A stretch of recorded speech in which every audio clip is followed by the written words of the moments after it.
Isso. Bom, boa noite para todo mundo. A gente vai começar nossa aula de proteção internacional dos direitos humanos. Vamos fazer uma retomada de conteúdo. Hoje a gente fecha o Tribunal Penal Internacional, tá?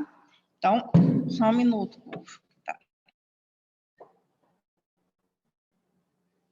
Melhor trazer vocês mais perto, né? Aqui, bem pertinho aqui. Isso.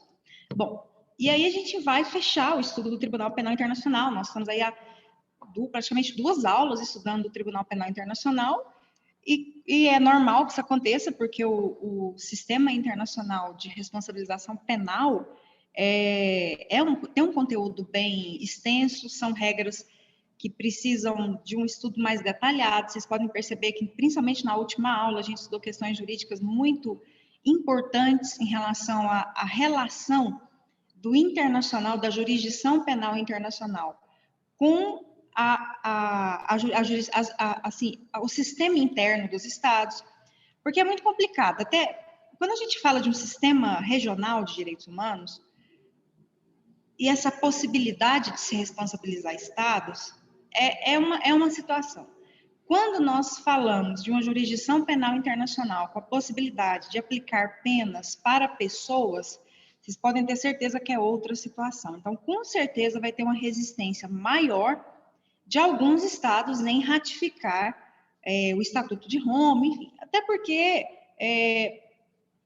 a partir do momento em que o Estado opta por ser signatário do Estatuto de Roma e aceitar a jurisdição do Tribunal Penal Internacional, nós vimos que o direito a ser aplicado, ou seja, o direito que irá prevalecer naquela situação, vai ser o Estatuto de Roma. E na omissão do Estatuto de Roma, serão aplicados outros tratados. Só em última ratio, quando a gente fala última ratio, ou seja, em último caso, em última razão, em último motivo, é que nós utilizaremos as normas de direito interno. Então, nós temos aí todo um arcabouço normativo internacional que deve ser priorizado nos casos do Tribunal Penal Internacional. Então, quando a gente estuda lá, até tem no material de vocês, o direito a ser aplicado, nós vamos ver as regras do Estatuto de Roma em primeiro lugar. E isso pode gerar um choque em relação ao direito interno dos países, dos estados. Por quê? Porque muitos estados que fazem parte do Tribunal Penal Internacional, entre 123 e 124 estados, muitos desses estados vedam algumas penalidades, vedam algumas situações que o Estatuto de Roma permite. Então, nós temos aí, às vezes, alguns choques normativos envolvendo as regras dos direitos internos dos estados com as normas que vão nortear o Tribunal Penal Internacional. E aí até citei na última aula 2 exemplos muito interessantes que não acontecem só no Brasil, são regras que também acontecem em outros estados, que é a questão da pena de caráter perpétuo, a pena perpétua, e a possibilidade, esse ato de entrega de uma pessoa quando ela tem um mandado de prisão contra ela, seja uma prisão provisória, ou seja, no curso daquela ação penal que está no Tribunal Penal Internacional, ou seja, depois que foi proferida uma sentença no Tribunal Penal Internacional que condenou a pessoa a cumprir uma determinada pena. Se essa pessoa está no seu país nacional, no seu país de origem ou qualquer outro local, o Estado, aí existe um dever geral, né, uma obrigação geral de cooperar, que a gente falou muito na aula passada, que é essa necessidade da cooperação internacional entre Tribunal Penal Internacional e Estado, até para a própria efetividade do Tribunal Penal Internacional. Essa cooperação que tem que existir entre Estado e Tribunal é fundamental para as sentenças poderem ser cumpridas, enfim. Nós já vimos que o Tribunal Penal Internacional é um tribunal que tem uma estrutura excelente para poder fazer condenações, é um tribunal que tem um estatuto que o rege muito completo, porque ele descreve as condutas, descreve as penalidades, descreve o funcionamento desse tribunal. Então, tem uma lei, que é um tratado muito completo em relação ao Tribunal Penal Internacional, mas, infelizmente, o Tribunal Penal Internacional não tem uma polícia para poder fazer as investigações, é o nosso gigante sem braços e pernas. Então, ele depende mesmo de uma cooperação internacional em vários momentos para que essa sentença tenha uma certa efetividade, ou para que as investigações tenham uma efetividade. Como nós falamos aqui, e a gente faz a leitura, né, de várias obras envolvendo o Tribunal Penal Internacional, a função de investigação compete à Procuradoria. E a Procuradoria não tem uma estrutura de polícia que vai fazer investigação, especialmente dentro de outros estados. Estamos falando de um tribunal que está sediado na cidade da Haia, que pode, por exemplo, investigar e punir pessoas que cometeram os crimes de competência do Tribunal Penal Internacional dentro da Argentina, por exemplo. Então, às vezes, como que uma investigação vai acontecer dentro da Argentina? Então, a cooperação que tem que ter da Argentina com o Tribunal Penal, ela é fundamental para a efetividade das investigações da sentença. Como nós falamos na última aula, quando os investigados e acusados, né, do Tribunal Penal Internacional são pessoas que não estão ligadas no governo, então o Estado tem uma postura de estabelecer essa cooperação internacional de uma forma mais fácil. O problema é quando nós temos uma pessoa que vai ser investigada ou vai ser punida pelo Tribunal Penal Internacional que está ligada ao governo. Então, essa cooperação internacional ela não vai existir. Então, o TPI acaba que tem que buscar auxílio em outros estados para poder entrar dentro daquele, para poder ter algum tipo de acesso a documentos, a situações, para poder até instaurar um inquérito, porque a gente chama de abertura de inquérito dentro da Procuradoria para fazer essa investigação, e até para ter uma ação penal dentro do Tribunal Penal Internacional até se chegar numa sentença. Então, nós já vimos como que funciona esse trâmite, falamos disso na aula passada, tudo é encaminhado para a Procuradoria, e sai de lá esse inquérito, essa investigação, e depois o caso é encaminhado para o juiz de instrução, enfim.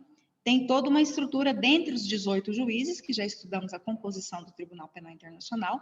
Dentro dessa estrutura dos 18 juízes, eles se organizam para poder... Um grupo recebe essas ações para poder julgar, outros cuidam da produção de prova, e outros são responsáveis pelos recursos. Então, é possível uma pessoa receber uma sentença, por exemplo, de 30 anos de prisão, e ela poder recorrer. Ela não recorre para outro tribunal, ela recorre para o próprio Tribunal Penal Internacional, mas para um grupo de juízes que fazem parte da segunda instância do Tribunal Penal Internacional. Esses juízes que estão na segunda instância, que analisam esses recursos, eles não fazem parte dos julgamentos nessa primeira fase aqui até se proferir uma sentença. Então, o TPI tem toda uma organização. Lembrando também que é um tribunal que é independente, é um tribunal que tem orçamento próprio, é um tribunal que não é ligado à Organização das Nações Unidas.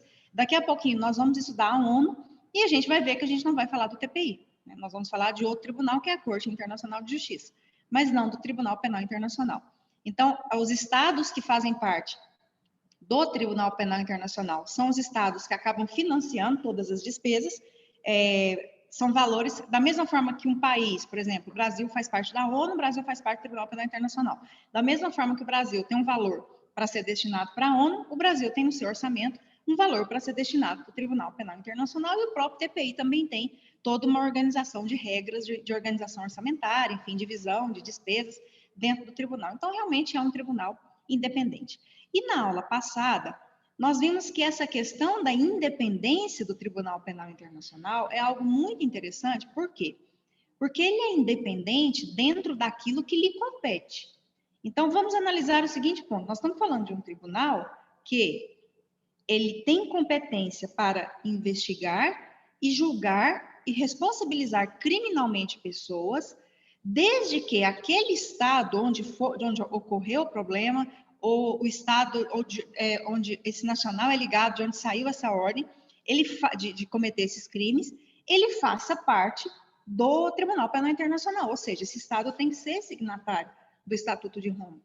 Quando nós estamos diante de crimes que são cometidos em estados que não fazem parte do Estatuto de Roma, ou por pessoas cujos estados, os nacionais, também não fazem parte do Estatuto de Roma, não são signatários do Estatuto de Roma, foi uma coisa complicada, porque o Tribunal Penal Internacional ele não tem jurisdição dentro desses estados. E aí, no final da aula passada, nós até analisamos uma notícia, eu fiz a leitura dessa notícia para vocês, da necessidade, aí sim, ter uma relação de dependência, porque se o Estado faz parte, é signatário do Estatuto de Roma, sem problema, pode ter uma investigação contra uma pessoa, que praticou um crime ali dentro, aí não é problema. O problema é quando não faz. E aí até nós levantamos a questão do terrorismo, levantamos a questão do próprio Estado Islâmico, enfim.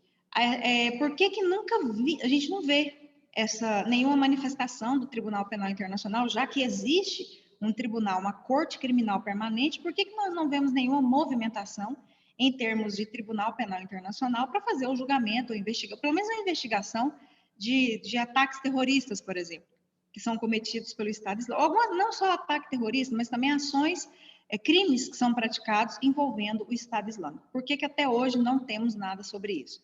E aí até vimos a seguinte questão: o Tribunal Penal Internacional não tem jurisdição dentro desses estados. Então, ele não pode agir de forma livre, né, com a independência que lhe é natural.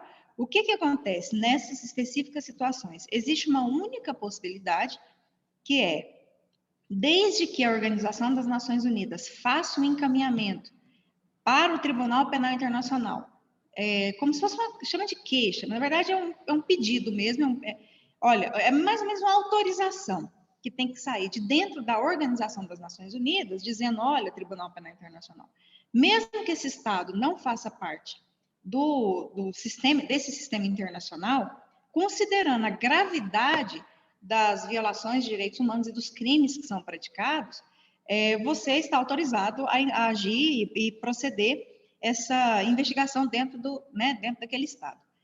E aí foi quando eu apresentei para vocês, que há uns 5, 6 anos atrás, o Parlamento Europeu aprovou uma resolução para encaminhar para a Organização das Nações Unidas, e foi encaminhado, pedindo para que a ONU encaminhasse uma queixa para o TPI, um pedido de queixa para o TPI, para poder fazer algumas ações contra o Estado Islâmico. Por que teve toda essa logística, né? Por que algo sai lá de Bruxelas, vai lá para Nova York, para a sede da ONU, e aí é analisado lá dentro para ir para a Haia? Ou seja, por que não sai direto do parlamento para ir para a Haia? Por que tem todo esse trâmite? Porque essas decisões, elas precisam sair de um principal órgão da Organização das Nações Unidas mesmo, que é o Conselho de Segurança da ONU. Então, a gente precisa do Conselho de Segurança da ONU aí para dar essa autorização para o Tribunal Penal Internacional poder agir em estados que não fazem parte, que não são signatários do Estatuto de Roma. Então, a principal alegação era essa. Mas são ataques que são praticados dentro de países que fazem parte. Mas a questão é que as pessoas que vão ser investigadas, elas estão em estados que não fazem parte. Então, fica uma situação muito complicada em relação ao Tribunal Penal Internacional. Então, nós vemos aí a seguinte situação para a gente poder fechar esse conteúdo já de TPI e já partir para o estudo da Organização das Nações Unidas. Bom, em relação às penas do Tribunal Penal Internacional. O Tribunal Penal Internacional, como nós vimos na aula passada, foi mais ou menos onde nós paramos, para poder compreender melhor, ele prevê tanto penas privativas de liberdade, como penas que também restringem direitos. Então, em relação às penas privativas de liberdade, nós temos a prisão da pessoa, com uma pena privativa de liberdade, cuja pena pode chegar até 30 anos de prisão. Então, aqui nós temos uma situação muito semelhante com as penas do Brasil.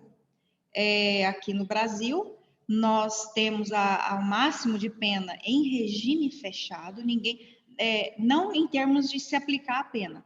Às vezes, uma pessoa pratica um crime dentro do Brasil, e às vezes a gente vê lá uma acumulação de crimes, né, e vai acumulando crimes, vai tendo uma soma de pena, soma de pena, soma de pena. E aí, quando a gente vê lá, sai uma sentença condenando uma pessoa a 75 anos de prisão, a 55 anos de prisão. Isso é possível? É possível. O que não é possível no Brasil? Não é possível no Brasil é que a pessoa cumpra a pena em regime fechado por mais de 30 anos. Então, a pena privativa de liberdade, a reclusão de uma pessoa, ela não pode ultrapassar 30 anos. Também tem esse limite dentro do Brasil. Não é em termos de receber a pena, não é isso. A pena ela pode ser superior a 30 anos. Mas é em termos de cumprimento da pena. A pena não pode ser cumprida em regime fechado por mais de 30 anos no Brasil. Então, no Brasil, nós não temos algumas penas que são, principalmente uma pena, que é permitida no Estatuto de Roma. E muitos estados também têm, e vai gerar aquele choque que a gente falou na aula passada. Por quê? Suponhamos que uma pessoa, só para eu poder explicar como funciona aqui. Aqui nós não temos a pena de morte, salvo em caso de guerra declarada, naquele caso de traição à pátria, uma pena por fuzilamento, enfim, tem toda uma forma aí que é permitido também no cenário internacional de direitos humanos, esse tipo de pena de morte, mas é a exceção da exceção da exceção. Outra situação, nós não temos no Brasil a pena perpétua. Então, não tem essa possibilidade de se aplicar e dizer para uma pessoa, olha, você vai ser preso e ficar o resto da vida preso. Então, a Constituição Federal de 1988, ela veda a pena perpétua no Brasil. Muito cuidado com a seguinte situação, até puxando aqui essa questão desse gancho da questão da pena. Não temos no Brasil a pena perpétua, ela é proibida pela Constituição Federal, mas não é proibido no direito brasileiro, essa pena não é bem uma pena, chama medida de segurança. O que acontece? Aqui dentro do Brasil, quando uma pessoa comete um crime e fica comprovado no processo que ela é inimputável, o que significa essa inimputabilidade? Ela é inimputável quando consegue se comprovar que quando ela praticou o crime, ela era integralmente, completamente incapaz de entender a ilicitude do ato que ela estava praticando. Então, algumas pessoas cometem crime, eu não sei se vocês já perceberam, já viram, que tem algumas teses de defesa de dizer que essa pessoa tem uma insanidade mental ou tem algum problema psiquiátrico, esquizofrenia, algum tipo de patologia psiquiátrica, algum problema que compromete a capacidade intelectiva dessa pessoa, a capacidade de compreender a ilicitude daquilo que ela está praticando. Então, o que acontece? Quando fica efetivo, alegar isso, a maioria das pessoas alega. A pessoa fala assim, não, essa pessoa praticou o crime, ela não estava bem, ela estava sob efeito de remédio, ela estava sob efeito de álcool, ela estava sob efeito para tentar reduzir a pena, tá? Então, essas teses de defesa, elas geralmente são para reduzir pena. Agora, quando a defesa consegue comprovar que a pessoa que cometeu o crime, ela é totalmente comprometida mentalmente e ela é totalmente incapaz de entender a ilicitude do ato que ela estava praticando, essa pessoa ela não recebe o que nós chamamos de pena. Essa pessoa ela vai ser responsabilizada de alguma forma, mas o que ela recebe é chamado de medida de segurança. Então, ela não vai cumprir essa privação de liberdade dentro de um presídio. Ela vai para um centro psiquiátrico e fica... Ela tem a liberdade dela restringida, existe uma privação da liberdade, só que não é dentro de um presídio, é dentro de um centro psiquiátrico, geralmente é indicado por um juiz, que tem ali toda uma característica de se privar a liberdade, mas de um jeito que também cuide da saúde mental dessa pessoa. Então, essa pessoa não recebe pena, ela recebe medida de segurança. E o que é importante a gente ressaltar, e a gente faz também essas ressalvas até no curso de Direito, não existe pena de caráter perpétuo, mas existe a medida de segurança perpétua. Então, no Brasil, é vedada a pena perpétua, mas não é vedada a medida de segurança perpétua. Então, é perfeitamente possível que vocês encontrem alguma situação em que foi aplicada uma medida de segurança perpétua. Eu já vi muitos alunos confundirem isso e falar, professora, mas o cidadão lá pegou uma pena, vai ficar o resto da vida preso, ficou comprovado que ele tinha problema mental, que ele tinha esquizofrenia, ficou comprovado, enfim. E aí ele recebeu, a palavra perpétua aparece. Pode ser que aconteça, mas vocês vão ver que antes não vai vir a palavra pena, vai vir a palavra medida de segurança. Então, a medida de segurança pode ser perpétua. Agora, esse é o ponto. É quando os estados vedam determinado instituto e o Estatuto de Roma autoriza. Porque lá no Estatuto de Roma, nós já vimos que as penas são privativas de liberdade até 30 anos, e dependendo da gravidade dos crimes ou do crime que foi praticado por esse acusado, ele pode receber a pena perpétua. E, além de outras penas acessórias. Quais são essas penas acessórias? A multa, que também existe dentro do Brasil, a pessoa que ela recebe uma pena privativa de liberdade, geralmente ela também tem que pagar uma multa, e perda de bens, perda de haveres, pessoas que praticaram esses crimes e adquiriram seus bens com um produto dos crimes Então, isso também é perdido, né? Perde em relação para o Estado. Vai para o Estado faz uma venda, enfim. E aí faz a aplicação desse dinheiro onde entende melhor para fazer essa aplicação. O grande problema é quando tem um choque. Então, suponhamos a seguinte situação. Suponhamos que uma determinada pessoa ela tenha sido processada no Tribunal Penal Internacional e lá, diante da gravidade dos crimes que essa pessoa praticou, ela tenha recebido uma pena perpétua. E suponhamos que ela seja de um estado em que a pena perpétua é vedada. Então, sempre vai ter esse problema. Eu já posso antecipar para vocês, porque esse não é um problema jurídico. Isso é um problema mais de relações internacionais. Da mesma forma, acontece com a questão do ato de entrega. Então, suponhamos que uma pessoa tenha sido sentenciada a cumprir 15 anos de prisão pelo Tribunal Penal Internacional. E aí, o que acontece? Ela está no estado dela. Então, o que tem que acontecer para essa pessoa realmente cumprir a pena? O Tribunal Penal Internacional encaminha a cópia da sentença, um documento para o Estado, e diz, olha, vocês têm que realizar o ato de entrega. Então, a gente chama isso de ato de entrega dessa pessoa. Se é uma pessoa que não é ligada ao governo, eu já posso garantir para vocês que tem uma cooperação internacional e o Estado realmente ele faz esse ato de entrega. Só que quando o Estado tem uma vedação para esses atos, e é nesse ponto, eu acho que foi até o Matheus que levantou essa questão na aula passada, a gente tem que saber diferenciar o que é ato de entrega e o que é extradição. Porque, vejam bem, no direito brasileiro, o que é vedado? A extradição de brasileiros natos.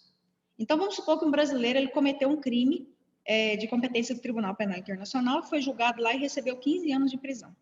E aí ele está aqui no Brasil. Aí o que vai acontecer? Não é um problema jurídico. Eu vou dizer para vocês que não é um problema jurídico. Por que não é um problema jurídico?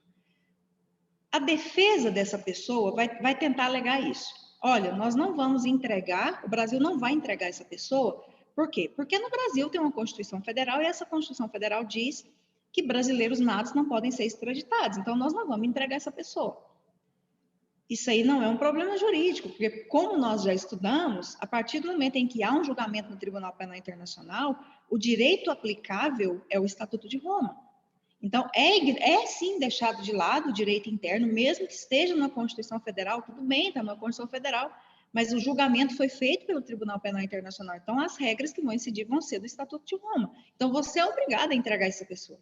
Mesmo que a sua Constituição diga, isso é a posição do tribunal, mesmo que a sua Constituição preveja lá no artigo X que não tenha extradição de um nato, isso não é extradição. E nesse ponto é bem interessante até a gente trazer a diferença e relembrar a diferença. Por quê? Porque o ato de extradição é a entrega de uma pessoa de um estado para o outro. Então, vamos fazer a extradição de uma pessoa, solicitar a extradição. O Estado está solicitando a extradição para outro Estado. Agora, o ato de entrega não é de um Estado para outro, é do Estado para o tribunal. Então, essa é a principal diferença entre extradição e o ato de entrega. O ato de entrega é previsto na Constituição? Não, o ato de entrega é previsto no Estatuto de Roma. Então, o que vai prevalecer? Vai prevalecer o ato de entrega do Estatuto de Roma, porque é o direito que é aplicável. Não é a regra de extradição. Aqui não tem caso de extradição. Não é um Estado que está pedindo para outro Estado. Aqui é um tribunal que está pedindo um ato de entrega que está previsto no Estatuto de Roma. Então, se ele foi julgado lá, vai incidir as regras de lá. Então, é muito comum que os Estados façam isso. Não, nós não vamos entregar, porque o nosso Estado, ele veda a extradição. Mas não é extradição, é ato de entrega. Você tem que entregar. A partir do Estado, você tem que entregar. A partir do momento em que você é signatário do Estatuto de Roma, a partir do momento em que você faz parte do Tribunal Penal Internacional e o seu nacional foi julgado pelo Tribunal Penal Internacional, esquece as suas regras internas. O que vai prevalecer é o Estatuto.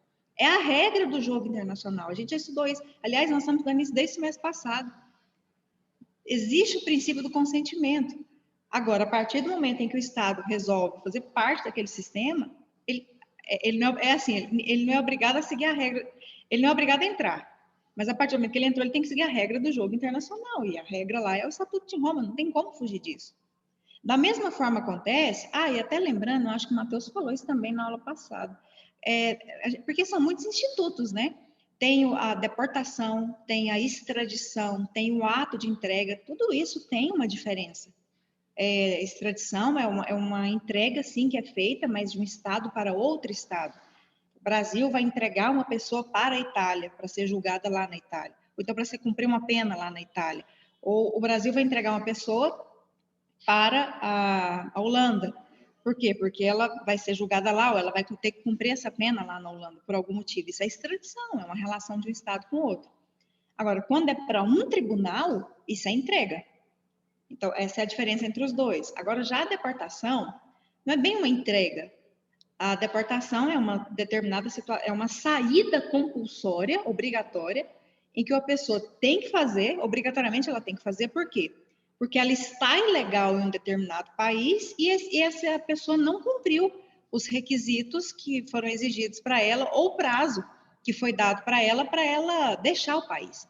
Então, geralmente quando a pessoa está ilegal em um país, existe uma notificação que é feita pelo órgão específico. Cada estado vai ter um órgão. Aqui nós temos a Polícia Federal. Então, dentro da Polícia Federal tem toda uma organização ali de imigração. Então, dentro da Polícia Federal, existe até um departamento de notificação. Se tem, por exemplo, uma pessoa, um estrangeiro, que está no Brasil e ele está em situação irregular e ele não se regulariza, ele é notificado para deixar, ou para ele vai dar um prazo para ele, ou para ele regularizar, ou para ele deixar o país. Passou esse prazo, ele não fez nada, o que vai acontecer? A deportação. Então, a deportação é a saída compulsória, obrigatória, compulsória é a mesma coisa que obrigatória. É a saída compulsória de uma pessoa de um determinado estado, por quê? Porque ela está irregular naquele determinado estado, não cumpriu os requisitos que lhe foi dado, e dentro do prazo. E permaneceu. Então, essa pessoa vai ser deportada. Então, são muitos institutos que na prática parecem muito, mas eles têm diferença, tá? Então, a gente não tem como confundir a deportação, confundir com a extradição, confundir com o ato de entrega. O ato de entrega é muito característico do Tribunal Penal Internacional, é um ato realmente para se cumprir a pena, para entregar para o tribunal. Toma, foi sentenciado, foi culpado, então toma o Tribunal Penal Internacional, toma aí, e aí você coloca aí para cumprir a pena. É muito simples, tá? Então, não é um problema jurídico, eu posso afirmar para vocês, porque o que vai acontecer? Qualquer defesa que seja feita para a pessoa não ir, porque a Constituição daquele país prevê isso, ou qualquer defesa que diga o seguinte, olha, o meu nacional aí recebeu pena perpétua, mas aqui não tem pena perpétua, então ele não vai cumprir pena perpétua aí. Não adianta. Por quê? Porque a regra é do Estatuto de Roma. Já falei para vocês que o problema não é jurídico. O problema maior aqui é da área de vocês. O problema é de relações internacionais. O problema é de cooperação internacional. Quando a gente estuda Tribunal Penal Internacional, depois que a gente estuda as regras, conhece o sistema, lê o Estatuto de Roma, que não é uma lei pequena, é uma das maiores que nós temos, na verdade. O Estatuto de Roma é grande, é extenso, tem muita coisa. Por quê? Porque ele, além de prever crime, pena, ele tem que prever funcionamento de tribunal, procedimento, é muita coisa dentro de uma lei internacional, dentro de um tratado. Então, o Estatuto de Roma ele é mais extenso do que dos outros sistemas que a gente já viu até agora. Mais do que a própria Declaração Universal dos Direitos Humanos. Aliás, a declaração é pequenininha, em 30 artigos. Enfim, o problema é de cooperação internacional. Porque a partir do momento que o processo foi certinho, foi lá, a Procuradoria fez a investigação, o Estado não colaborou, mas conseguiu o auxílio, a cooperação de outro Estado, conseguiu chegar numa investigação, fez uma abertura de inquérito, apresentou o caso para os juízes, isso foi para juiz, teve toda uma instrução. O que significa instrução? Produção de prova. Então, aquela pessoa foi interrogada, aquela pessoa chegou a ser presa, ficou na cela do TPI, depois foi solta, porque viu que não tinha periculosidade. Está lá no seu estado, chegou numa sentença que condenou essa pessoa a cumprir pena perpétua. Ok, está lá. Essa pessoa está lá no estado. O que o Tribunal Penal Internacional tem que fazer? Não vai chegar invadindo dentro do estado para pegar essa pessoa, não é assim. Encaminha um documento para o estado, olha, governo, o seu nacional aí foi, e para a pessoa também, não é só para o representante, aqui no caso seria para o Ministério das Relações Exteriores. E até para a própria AGU. Não é mandar só entregar e comunicar. Não, tem toda uma situação aqui. Nós não estamos falando de uma vara criminal aqui de Anápolis que determina a prisão de uma pessoa que está aqui em Anápolis. Nós estamos falando de um Tribunal Penal Internacional na Holanda que determina a prisão de uma pessoa, a perpétuo que está dentro de um Estado. Pode ser lá dentro da própria Holanda, pode ser na França, pode ser no Reino Unido, pode ser aqui no Brasil, pode ser na Argentina. Então, a questão geográfica também é uma questão complicada, porque se está ali mais próximo facilita muito, mas geograficamente falando, se está mais distante, aí complica mais, é bem complicado. Então, essa relação é só para vocês terem uma noção. E pode ser que o Estado vire e não entregue, principalmente se essa pessoa estiver ligada ao governo. Ou o Estado responde e fala, não tenho conhecimento do paradeiro dessa pessoa. Ou então vira e fala assim, ou não fala, simplesmente fica silencioso. Recebeu lá o documento do Tribunal Penal Internacional para fazer a entrega e não dá resposta nenhuma. Ou seja, não tem relação internacional nenhuma aqui, nada, não tem nem retorno. No outro caso, a pessoa ainda fala, o representante lá, né, o porta-voz, ou quem faz esses documentos internacionais, ou é a própria AGU, vai lá e ainda responde, né? Fala, olha, não temos aqui, o Brasil se manifesta no sentido de que não tem menor conhecimento do paradeiro dessa pessoa. Pode ser verdade, pode ser mentira, pode ter muita coisa. Ou não, se não for a pessoa ligada ao governo, fala, não, realmente, nós já fizemos a detenção dele aqui e queremos saber como proceder o ato de entrega. Se a polícia brasileira pode levá-lo aí para o Tribunal Penal Internacional, ou se vocês vão encaminhar alguém. Geralmente o Tribunal Penal Internacional encaminha alguém da Procuradoria ou lá da própria, que presta auxílio lá para o Tribunal Penal Internacional, da própria estrutura do TPI, essa pessoa vem para o Estado. Estou dando um exemplo aqui, mas isso acontece onde os réus estão. Vai lá para Uganda, vai buscar lá a pessoa que foi condenada. Então, vai alguém, e a própria polícia do Estado pode acompanhar até o Tribunal Penal Internacional. Então, geralmente vai muita gente, vai o advogado, vai um monte de gente, uma comitiva, levar essa pessoa para ela poder cumprir essa pena. A pena, preferencialmente, não no seu Estado, em outro Estado. Falamos também na aula passada, para poder fechar, a questão da Palestina. Aqui não temos um problema jurídico também, temos mais um problema da área de vocês, de relações internacionais. Por quê? Nós estamos falando de uma situação em que, no começo do ano, como eu disse para vocês, a procuradora do Tribunal Penal Internacional já manifestou que está em fase de abertura de inquérito para apurar crimes que ocorreram dentro da Palestina. Claro, respeitada aquela competência ratione temporis que a gente aprendeu na aula passada. Apenas crimes que foram praticados a partir da entrada em vigor do Estatuto de Roma no cenário internacional em 2002. Então, já sinalizou que vai acontecer. Mas lá de 2002, vai. Os crimes são imprescritíveis, então, do Tribunal Penal Internacional. Então, no início desse ano, ela já se manifestou. Militares e políticos israelenses já se manifestaram. Não vai abrir inquérito. Por quê? Porque a Palestina nem um Estado é independente. Então, eles não reconhecem a Palestina como um Estado independente, só que ela é. Tanto é que ela ratificou o Estatuto de Roma em 2015. Então, nós não temos um problema jurídico aqui. Aqui não é nem caso de se pedir para a Organização das Nações Unidas, para o Conselho de Segurança, para pedir autorização para investigar os crimes dentro da Palestina. Não, a Palestina ratificou o Estatuto de Roma, então nós não temos um problema jurídico. Mas nós vamos ter um problema de relações internacionais muito complicado. Por quê? A Procuradoria do Tribunal Penal Internacional vai precisar da cooperação internacional para investigar esses crimes que ocorreram na Palestina. E vão solicitar o auxílio da Palestina para poder fazer essas investigações. Aí eu pergunto para vocês acham que esses militares e esses políticos israelenses vão facilitar para o Tribunal Penal Internacional para conduzir essas investigações? Nunca. Então vai ter um problema muito grande de relações internacionais aqui, de cooperação internacional, vai ter esse problema.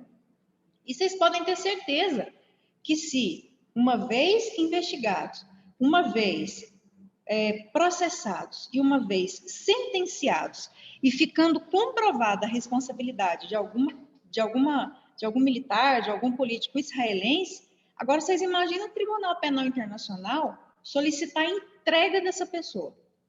Vocês acham que vai ser fácil um negócio desse? Gente, aqui nós não temos um problema jurídico. Existe todo um sistema jurídico já autorizado e prontinho para fazer essas investigações. Agora, problema vai ser a cooperação internacional. As relações, não tem relações internacionais aqui. E ou temos relações internacionais extremamente frágeis para se garantir uma efetividade. Então, vai ser um esforço daquele, assim, que a gente vai acompanhar mesmo para saber como que vai ser. E até na última aula, eu estava saindo aqui, até estava conversando com o John, a gente foi conversando até lá fora, e aí a gente estava conversando exatamente sobre isso, porque a procuradora do Tribunal Penal Internacional vai ficar menos de 3 meses, ela vai sair, e isso vai mudar lá, né? Vai acabar que vai mudar a estrutura. E ela vai deixar de ser herança para o próximo procurador ou para a procuradora que for assumir aquilo ali. Então, eu acho que ela quer sair, deixar, porque acaba que vai pegar um braço ali, né? De alguma coisa envolvendo o Estado Islâmico, alguma coisa vai chegar em algum momento, ou seja, ela vai sair, pelo menos assim, pelo menos um pouco de dever cumprido com o que ela sempre quis, que é chegar de alguma forma naquele local, mas pelo menos ela vai sair assim, pelo menos deixei encaminhado. O Giuseppe fez uma observação pior que facilita os números de mortos palestinos que Israel divulga são maiores do e os palestinos porque eles... com certeza. Nós falamos sobre isso na aula passada. Esse prazer que existe em divulgar, principalmente no Twitter.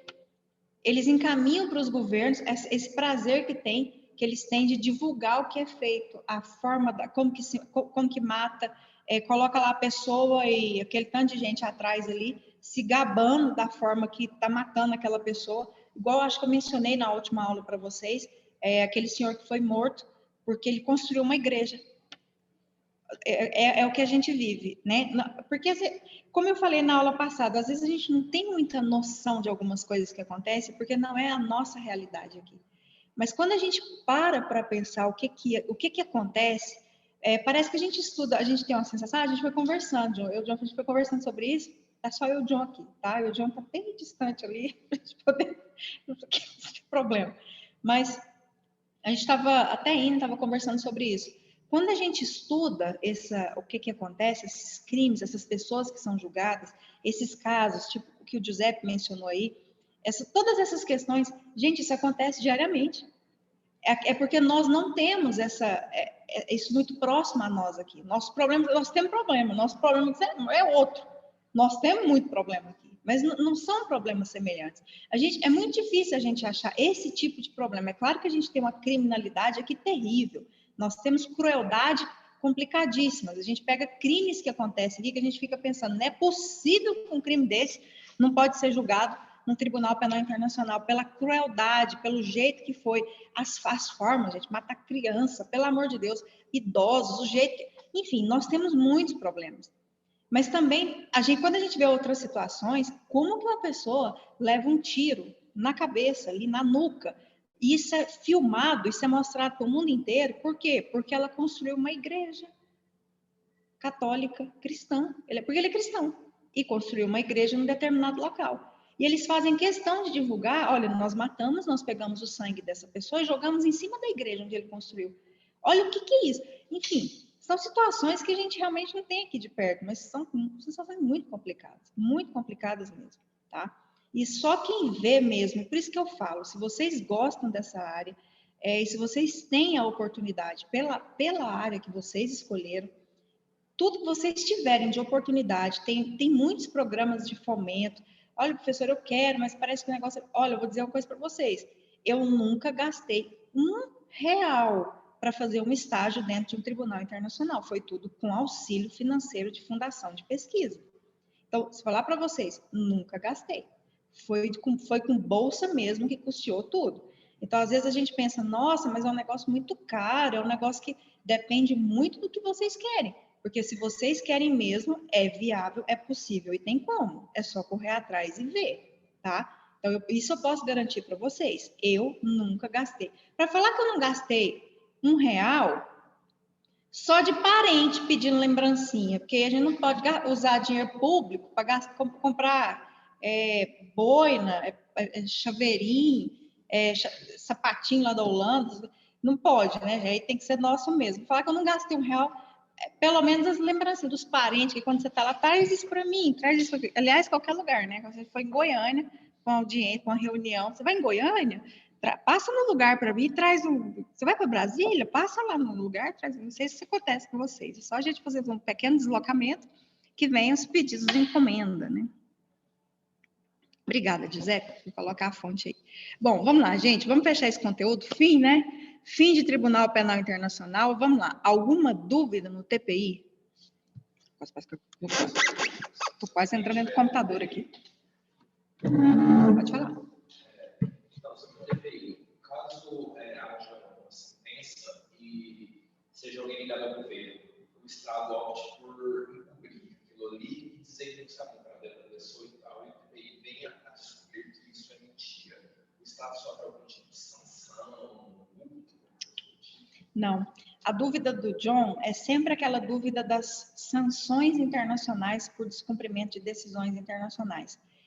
Suponhamos que tem uma sentença do Tribunal Penal Internacional contra alguém do governo de Uganda, por exemplo. E aí é encaminhado um documento lá para Uganda e o governo responde que não temos conhecimento dessa pessoa e o Tribunal Penal Internacional descobre que estão omitindo algumas informações sobre o paradeiro dessa pessoa. Se existe alguma sanção internacional nessas específicas situações. Infelizmente mesmo, quem segue quem estuda o direito interno e depois estuda o direito internacional é uma frustração muito grande. Porque é aquela questão da efetividade mesmo. A cooperação internacional é o ponto-chave da efetividade do Tribunal Penal Internacional. Claro que a cooperação internacional ela é o ponto-chave de qualquer sistema internacional, não é só do TPI, de qualquer um. Tem que ter uma... Quando a gente for estudar, porque depois que a gente terminar a ONU, nós vamos estudar o Sistema Europeu de Direitos Humanos. Eu deixei ele mais um pouco para o final, para vocês compreenderem o que é uma aula de relações internacionais para o funcionamento de um sistema, tá? O sistema interamericano tem falhas. Por que vai ter falha um sistema de proteção aos direitos humanos? As falhas, geralmente, elas não são jurídicas, isso eu posso dizer para vocês. As leis são muito claras, os tribunais têm um funcionamento muito bom, as composições são muito bem organizadas, os processos são muito bem organizados, mas o problema é quando sai a sentença.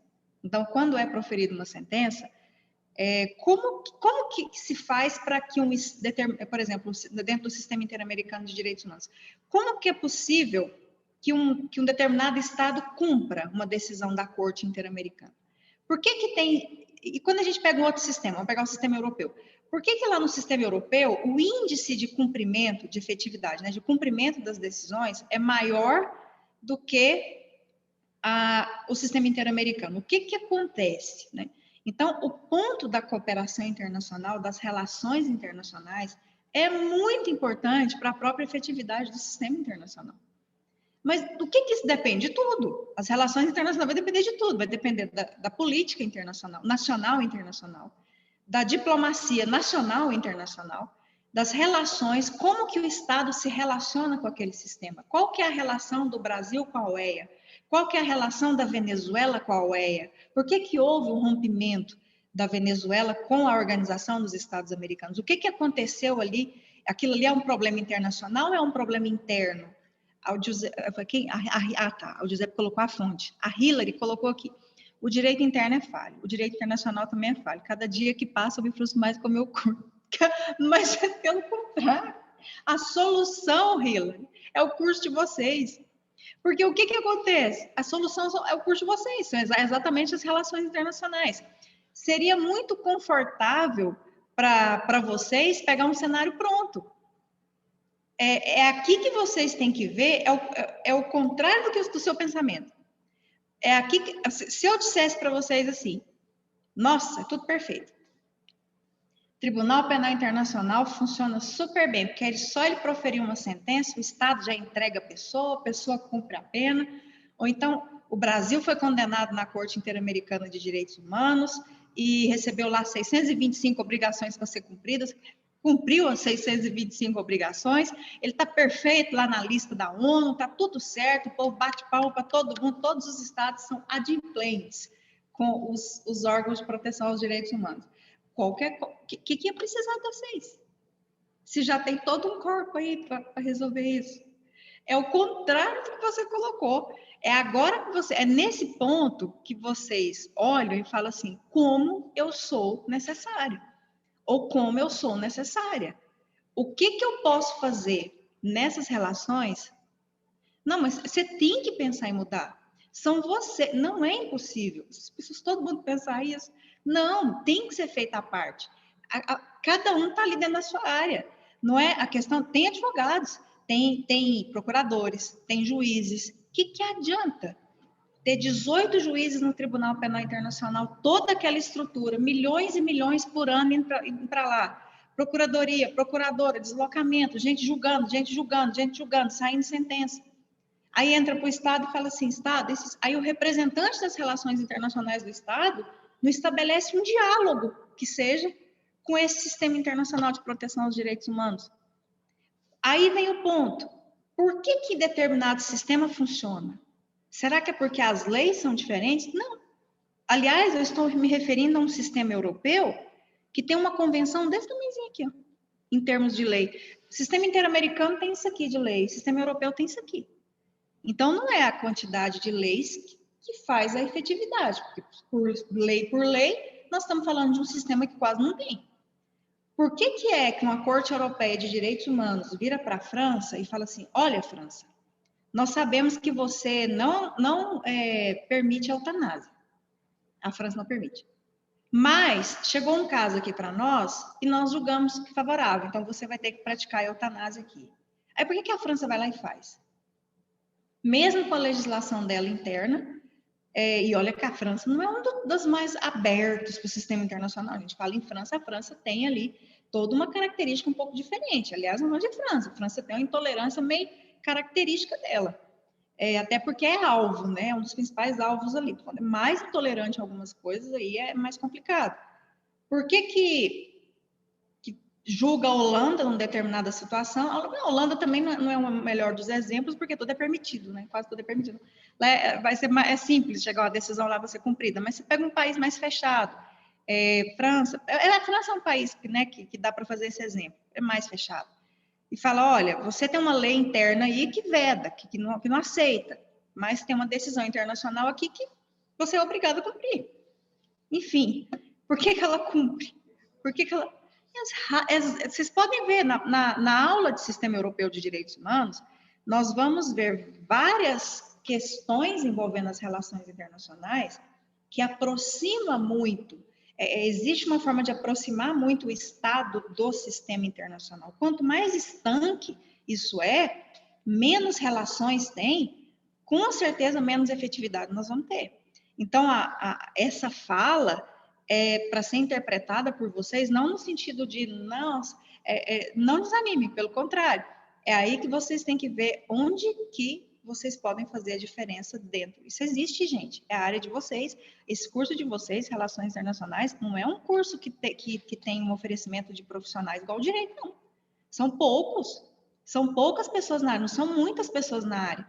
Enquanto nós temos aí algumas instituições que têm curso de Relações Internacionais com uma turma, nós temos um curso de direito que solta quase 400 pessoas dentro de uma colação de grau, por exemplo. Então, profissionais da área do direito, nós vamos ter demais. Profissionais da área das relações internacionais que têm esse engajamento de pensar qual que é a minha importância dentro desse cenário. Vocês podem fazer uma diferença muito grande na área de vocês, tá? No sistema interamericano é utilizado a jurisprudência. O que é a jurisprudência? A jurisprudência são decisões que já foram feitas em outros casos, em decisões anteriores. Então, o que acontece? Suponhamos que hoje vamos supor que você, quem perguntou foi a Luana, né? Fez a pergunta? Foi a Luana. Luana, vamos supor que você hoje queira encaminhar um caso para a Comissão Interamericana de Direitos Humanos, tá? Um caso de violação que você entende que aconteceu. Quando você faz esse pedido essa denúncia que você faz perante a Comissão Interamericana de Direitos Humanos, se você quiser utilizar parte de uma decisão que já foi feita pelo próprio sistema interamericano, seja pela corte ou seja pela comissão, você pode utilizar essa decisão. Isso é uma jurisprudência. Então, você pode pegar essa jurisprudência da própria corte ou da própria vou falar comissão porque não é um tribunal, mas se você quiser pegar uma jurisprudência da própria corte, você pode pegar essa jurisprudência e utilizar na sua petição. Então, ou então suponhamos que a corte vai decidir um caso. Ela pode pegar, esse caso é semelhante a um que nós decidimos há 3 anos atrás. Ela pode pegar a parte dessa jurisprudência e colocar na nova decisão. Então, existe a jurisprudência internacional. Até um ponto interessante que a gente não pode confundir jurisprudência internacional com jurisprudência estrangeira. Existem decisões estrangeiras e decisões internacionais, jurisprudência internacional e jurisprudência estrangeira. Qual que é a diferença entre uma jurisprudência estrangeira e uma jurisprudência internacional? A jurisprudência estrangeira são decisões de tribunais de outros países. A Suprema Corte dos Estados Unidos já fez 5 decisões nesse sentido, é um tribunal de outro país. A Suprema Corte da Colômbia tem mais de 10 decisões em relação a isso, é uma jurisprudência estrangeira. O Tribunal da Coroa do Reino Unido, que é como se fosse o nosso Tribunal de Justiça. O Tribunal da Coroa do Reino Unido decidiu isso, isso e isso. Isso é uma jurisprudência estrangeira, porque é de um tribunal de outro país. As decisões que são feitas por tribunais internacionais é uma jurisprudência internacional. Então, a decisão do Tribunal Penal Internacional, as decisões da Corte Europeia de Direitos Humanos, as decisões da Corte Internacional de Justiça, as decisões da Corte Interamericana de Direitos Humanos, isso são tribunais internacionais. Então, a jurisprudência ela é internacional. Então, a gente não pode confundir jurisprudência estrangeira com jurisprudência internacional. Existe jurisprudência estrangeira e existe também a internacional. Então, os tribunais internacionais, eles podem ter a sua própria jurisprudência, tá? Deu para compreender, Luana?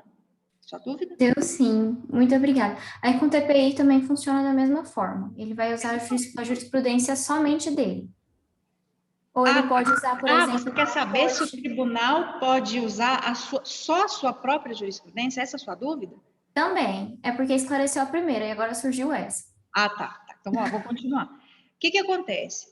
A Luana fez uma pergunta bem interessante, a gente vai acabar tendo uma aula só disso. A gente chama isso de...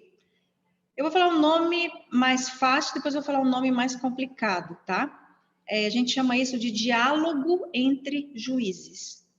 Então, diálogos normativos. O que acontece? É possível que tribunais internacionais se dialoguem. É possível o diálogo entre tribunais internacionais. Então, vamos supor que a Corte Interamericana de Direitos Humanos vai julgar um caso envolvendo o direito de informação que foi violado. O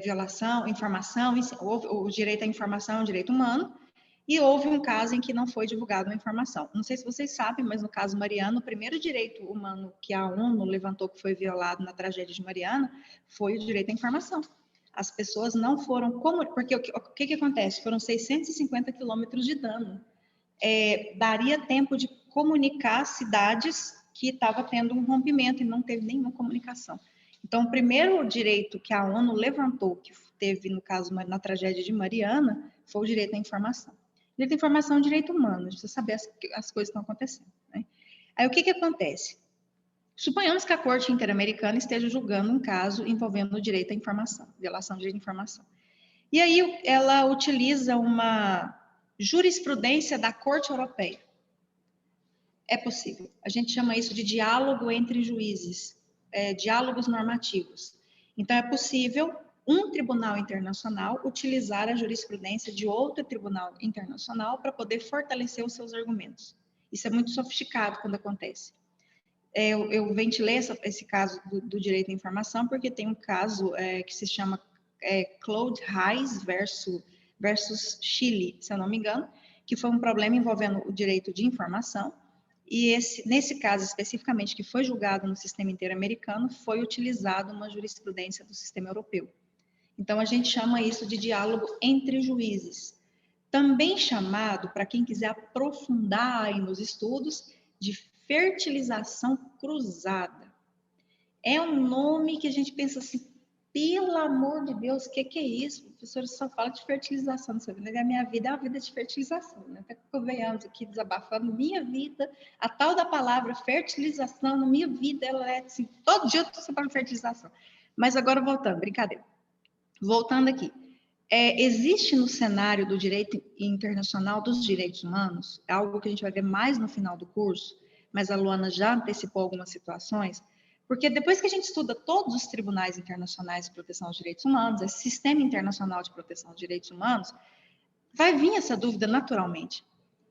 Peraí, professora, a gente estudou um caso lá no sistema interamericano assim, a senhora está falando desse caso aqui no sistema europeu.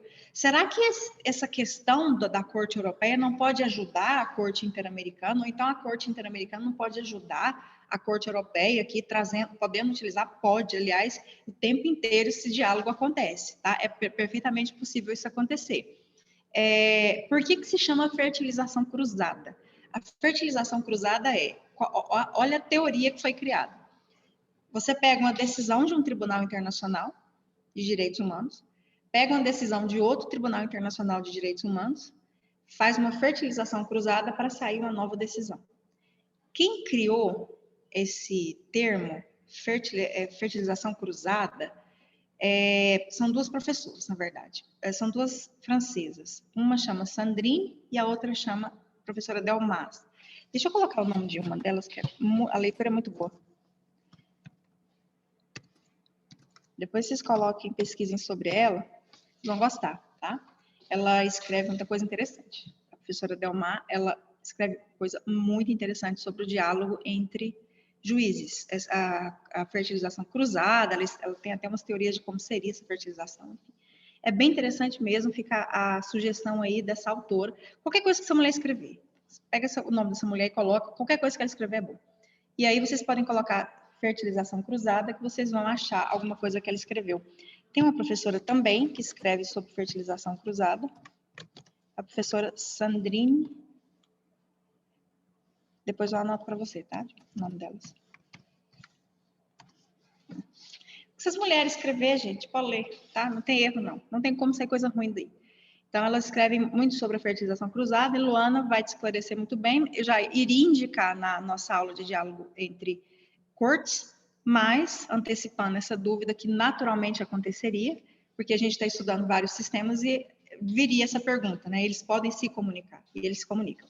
Então, elas escrevem muito bem sobre isso, tá? Bom, mais alguma dúvida? Deixa eu ver aqui que parece que a Hillary já mudou a opinião dela, já está com esperança.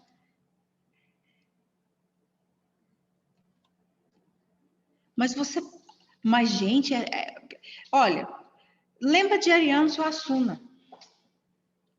É só lembrar de Ariano Suassuna. O otimista, o pessimista, todo mundo é tolo aqui. Eu sou um realista esperançoso. Enfim, é o que ele colocava. Foi exatamente o que você escreveu aí. Seja uma realista esperançosa. Tá.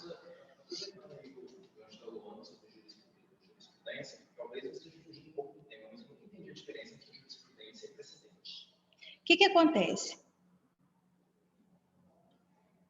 Sucesso, o negócio é sucesso. Olha só, o John fez uma pergunta interessante. Isso aí o povo do direito fala errado também, muito errado. Usa um termo como se fosse o outro. Ele fez a seguinte pergunta: qual a diferença seria entre, quando que utiliza os termos, né? Entre jurisprudência e precedente. Olha que interessante a pergunta dele. É bem interessante a questão, diferença boa aí. Qual seria a diferença entre jurisprudência e precedente? O precedente é uma decisão sobre um determinado assunto, um tema, que pode ser utilizado em outro caso. Então, nós temos uma decisão que foi proferida num caso, e essa decisão pode ser utilizada em outro caso. Eu tenho um precedente, ou seja, o tribunal decidiu isso. Isso é um precedente. Agora, quando nós temos um conjunto de decisões já, e é um perfil do tribunal decidir daquela forma, não vou dizer mais de uma, porque até 2 são precedentes, mas são decisões reiteradas. Então, quando o tribunal começa a decidir sempre dessa forma, nós temos uma jurisprudência. Então, por exemplo, a jurisprudência ambiental da Corte Interamericana de Direitos Humanos, ela é restrita a questões indígenas, ou seja, todas aquelas decisões envolvendo meio ambiente na Corte Interamericana vão ser sobre questões indígenas. Agora, vamos supor que o caso Belo Monte seja julgado e o Brasil seja condenado não só por violação de direitos indígenas, mas por violação do meio ambiente urbano. Nós não temos nenhuma decisão envolvendo meio ambiente urbano na Corte Interamericana. Então, nós teremos um precedente sobre meio ambiente urbano na Corte. Deu para compreender? Esses dias é um conjunto, a jurisprudência é mais sólida. Então, você tem... não, mas a jurisprudência desse tribunal já está bem consolidada, já tem muitas decisões. O precedente é um. Tá? Então, você tem, olha, eu tenho um precedente aqui. Então, acaba construindo. O precedente vira jurisprudência. Então, o conjunto de precedentes acaba virando jurisprudência. E além do que você perguntou, para fechar mesmo o estudo, qual que seria a diferença também da súmula? Quando que a gente chega na súmula? Tem tanta jurisprudência, mas tanta jurisprudência que vira súmula. Então, já é o excesso de jurisprudência. Aí vira súmula. Então, nasce como precedente, se torna uma jurisprudência, de tanta jurisprudência, acaba virando uma súmula de um tribunal, tá? Então, essa é a principal diferença aí. É bom, né, esses termos para a gente poder falar de uma forma correta. Esses dias, teve uma decisão, teve até uma aluna que falou, na aula do curso de Direito, ela falou errado. Aí a gente tem que fazer a correção, não pode errar isso de jeito nenhum. O que acontece? Tinha uma ação aí no Tribunal de Justiça, na vara civil, que ajuizaram uma ação para o plano de saúde cobrir as despesas do acompanhante. Porque o plano de saúde é para a pessoa contratante, né, que tem um plano de saúde. Então, o que acontece? O plano de saúde, a pessoa estava precisando de um acompanhante e o plano de saúde se negou a cumprir as despesas que o acompanhante estava tendo, até pelo tempo que a pessoa estava parada, estava ali, né, se negou. Então, teve um advogado que ajuizou uma ação contra o plano de saúde e conseguiu uma decisão de que o plano de saúde ele tem que cumprir as despesas do acompanhante. Isso é um caso inédito aqui. Isso não é uma jurisprudência. Isso é um precedente. Então, nós temos um precedente. Então, vamos supor que o Matheus queira falar, olha, eu estou na mesma situação. Eu estou com casa aqui na minha família, que tem uma pessoa que está internada e tem uma pessoa que está acompanhando e que precisa ir. Ele já tem um precedente que foi decidido recentemente para poder utilizar. Agora, pegar e colocar dano material. Professor, eu posso ajuizar uma ação, pedir dano material junto com dano moral? Isso é jurisprudência. Deve ter bem umas 500 decisões que fala que é possível fazer essa acumulação. E nesse dia a aluna falou errado. Ela falou, lá no curso de Direito, ela falou assim, professor, eu vi a jurisprudência nova do tribunal de que plano de saúde tem que fazer a cobertura de quem está acompanhando. Eu virei para ela e falei, não, você não viu a jurisprudência, viu um precedente. E aí foi quando ela começou a compreender essa diferença. Então, isso é bem interessante mesmo, porque vocês se deparam com precedentes internacionais e com jurisprudência internacional, tá? Dúvidas? Fechado, então, sobre o TPI. Fechado.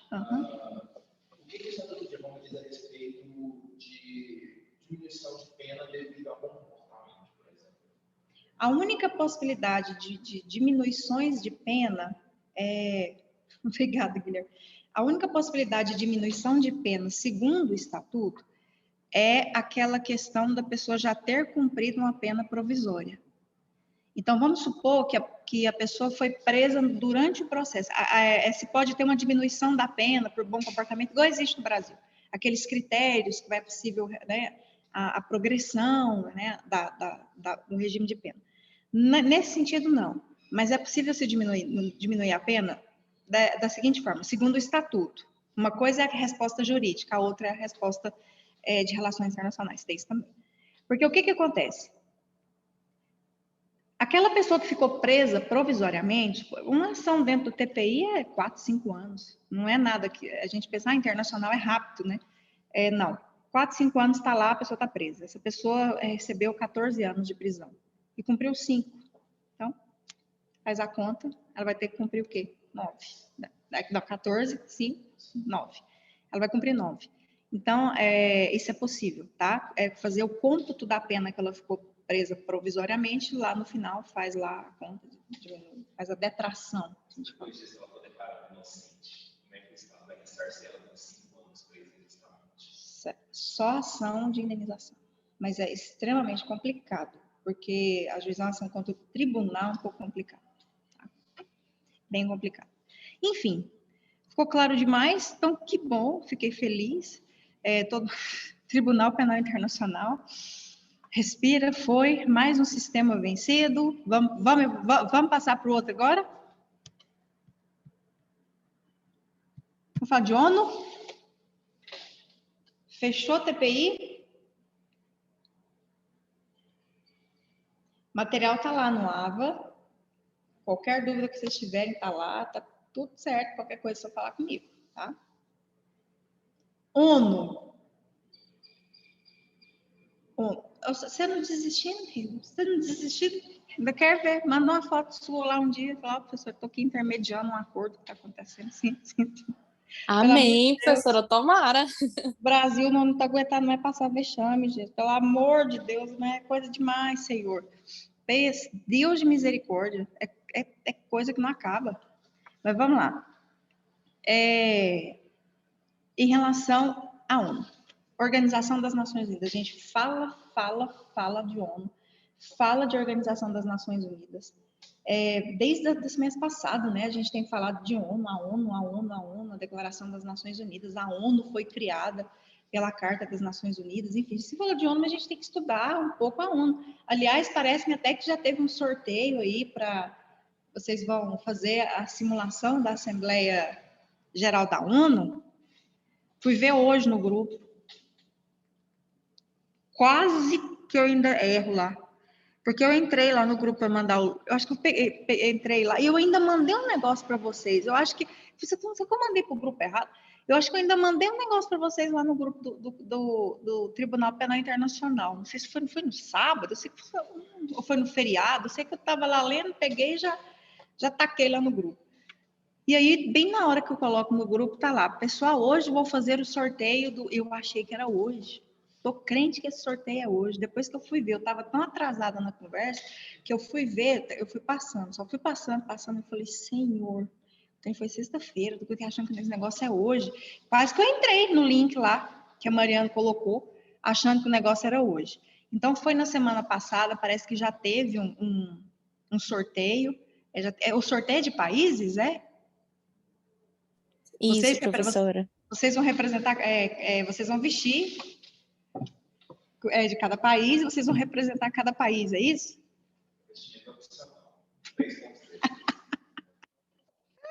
É tão bom, gente, isso é bom.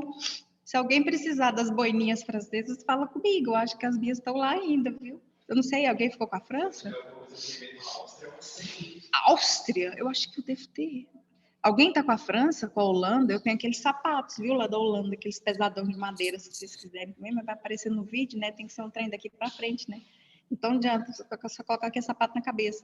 Enfim, mas... Professora, a senhora tem aquela boina, tipo, da Rússia, sabe? Que cobre a orelhinha e tem o símbolo do comunismo? Não, essa não, Hilary.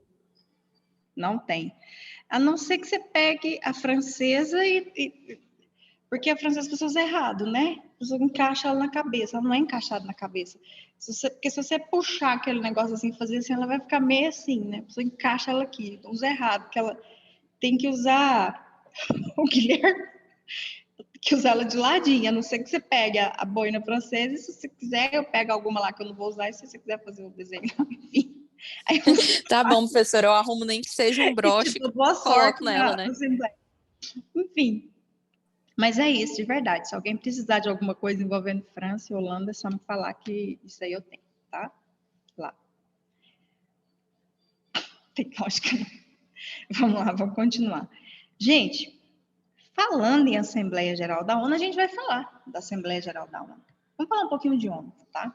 A gente vai entrar na Assembleia Geral da ONU. A Assembleia Geral da ONU, ela é um dos órgãos da Organização das Nações Unidas. A Organização das Nações Unidas tem muitos órgãos.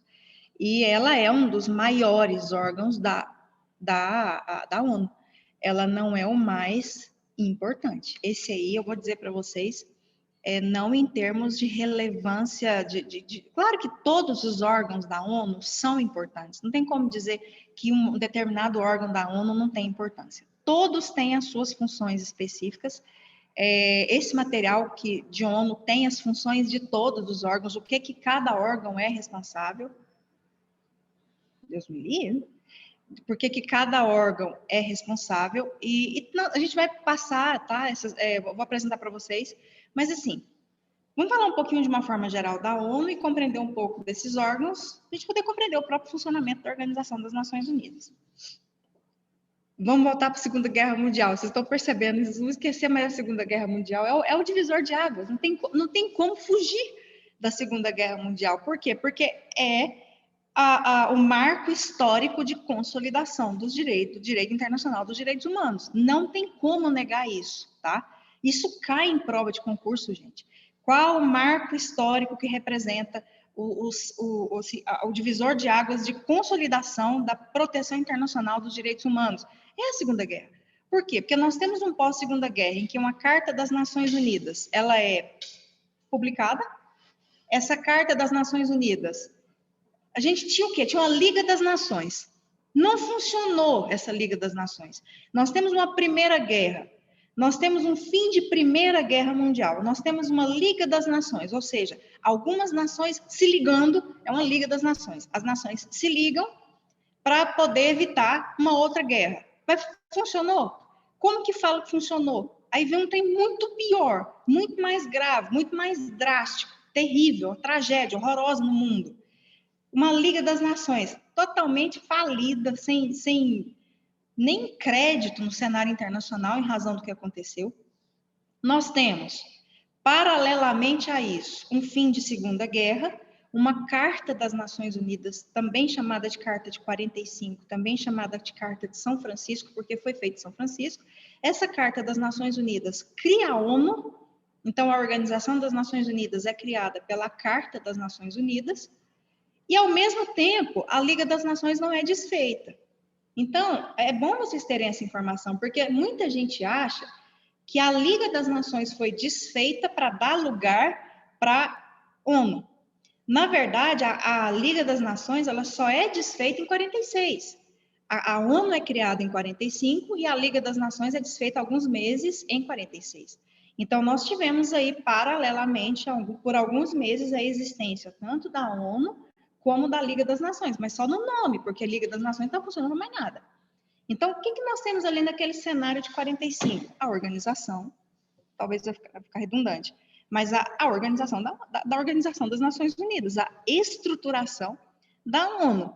Então, ela é criada com seus órgãos, e aí tem que ter toda uma estruturação, uma construção, a construção da sede, o que fica nos Estados Unidos, o que fica na Europa, o que fica, como que vai ser distribuído esses órgãos, onde vai ser a sede da Organização das Nações Unidas. Teve até a briga para isso, porque Genebra queria ficar com a sede das Nações, com a sede da ONU, a Suíça queria a sede da ONU, Nova York falou, não, é aqui, não tem a menor condição, os órgãos de direitos humanos estão concentrados em Genebra, alguns órgãos ligados à Organização das Nações Unidas também, a própria OMS está lá na Suíça também, mas acabou sendo a sede em Nova York, a sede da ONU é em Nova York. Então, lá nós temos os principais, os mais movimentados órgãos da ONU. Nós temos o maior, que é a Assembleia Geral da ONU, ela se reúne ordinariamente lá em Nova York, na sede da ONU. Então, a Assembleia Geral da ONU, o órgão é lá. Nós temos também o Conselho de Segurança da ONU, que é o principal. Assim, no final da nossa aula de ONU, a gente vai perceber a importância do Conselho de Segurança da ONU e a gente vai ver por que ele é o órgão mais importante da ONU. Ele é o menor, um dos menores é o Conselho de Segurança e é de onde saem as principais decisões. Se o negócio não sai dali, a coisa não acontece. Então, enfim, nós temos o maior, que é a Assembleia Geral da ONU, temos um órgão de peso muito grande em termos de decisões, porque a Assembleia Geral da ONU não toma decisão. A Assembleia Geral da ONU ela dá recomendações. Então, a gente vai ver aqui, são resoluções, são recomendações, vocês vão ver o perfil, tá, de funções da Assembleia Geral da ONU, e nós temos um órgão que toma decisão. Decisão no sentido não judicial, não de processos, mas decisões de fazer ou não fazer algo.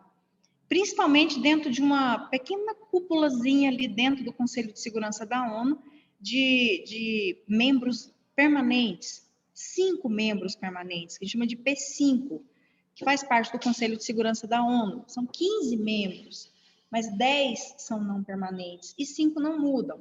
Quando a gente fala 5 permanentes, não são as pessoas passam, são as cadeiras, são os estados que fazem parte desse P5. E a gente vai falar desse P5 também, e as funções também do Conselho de Segurança da ONU. Temos também um Conselho Econômico e Social, de Desenvolvimento Econômico e Social da Organização das Nações Unidas. Inclusive, é o Conselho Econômico e Social que toma aí tem algumas recomendações até juntamente com a OMS em relação à pandemia. O Conselho Econômico e Social da Organização das Nações Unidas teve uma participação bem interessante em movimentações aí financeiras e econômicas, principalmente para países em situação de vulnerabilidade, que necessitaram do fundo especial pandêmico, eu chamo esse nome, né? Fundo Especial Pandêmico, que existe dentro da Organização das Nações Unidas, existe um fundo especial destinado a países, a estados em situação de vulnerabilidade econômica e financeira para suportar uma pandemia, ou seja, para não ser, né, desaparecer do continente em razão dessa terrível crise, não só sanitária, mas em todos os sentidos, econômica, enfim, social, sem precedentes mesmo, pelo menos para nós aqui.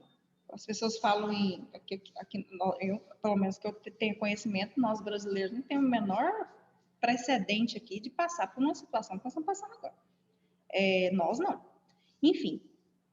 E o Conselho de Desenvolvimento Econômico e Social da Organização das Nações Unidas teve uma movimentação muito grande. Não sei se vocês acompanharam, se vocês não acompanharam, eu recomendo que vocês acompanhem, porque é algo muito mais ligado à área de vocês do que à própria área do direito, tá? Essas relações entre os órgãos da Organização das Nações Unidas, porque é claro que nós vamos estudar as funções desses órgãos, mas é bem interessante vocês compreenderem o que esse órgão pode fazer em relação a esse assunto. Então, vamos supor que está lá aqueles conflitos entre Estados Unidos e Coreia do Norte. Naquela época, não sei se vocês vão lembrar, está lá. Obrigada, ainda. Vai. Tanto que a gente tinha até medo. Agora vai. Agora vai dar uma guerra aqui. Agora vai estourar alguma coisa lá. E aí, quem da ONU que pode entrar ali, chamar os representantes e dizer, olha, eu acho melhor você ceder nesse ponto. Quem que tem essa função de intermediação em possíveis conflitos armados, em possíveis situações de guerra, é o Conselho de Segurança. Então, a Organização das Nações Unidas tem aí uma questão aí bem interessante em relação às suas funções. Eu não sei se vocês viram, quando eu vejo alguma coisa escrito ONU, eu fico assim, gente, mas tinha que esclarecer melhor para as pessoas poderem compreender. Esses dias eu vi uma reportagem colocando que o governador do nosso estado, ele pediu para a ONU alguma coisa envolvendo vacina. Saiu uma notícia dessa.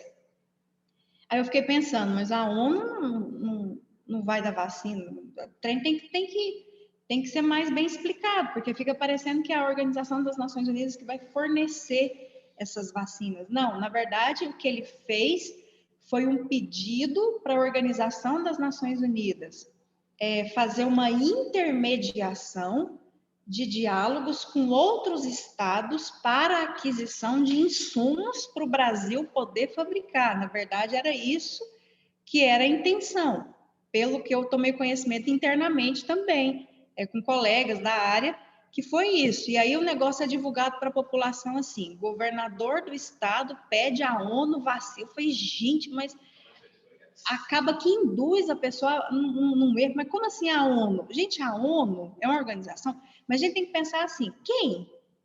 Porque tem a ONU, existe a Organização das Nações Unidas, mas a Organização das Nações Unidas não é uma pessoa.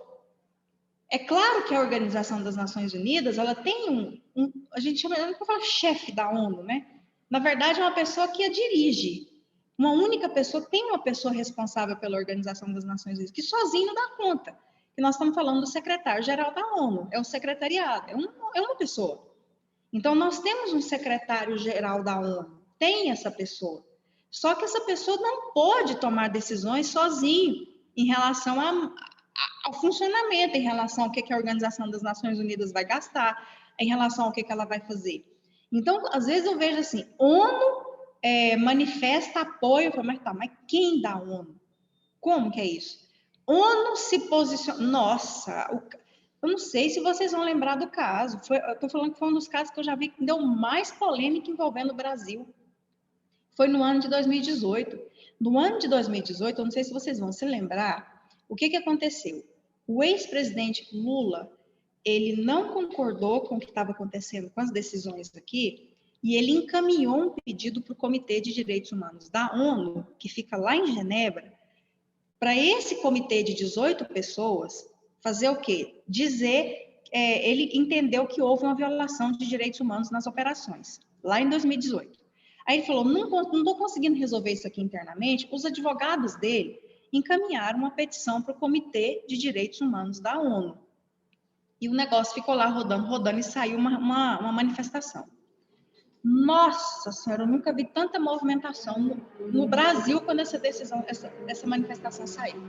Porque quando ela veio para o Brasil, olha o jeito que o negócio saiu, a notícia que saiu.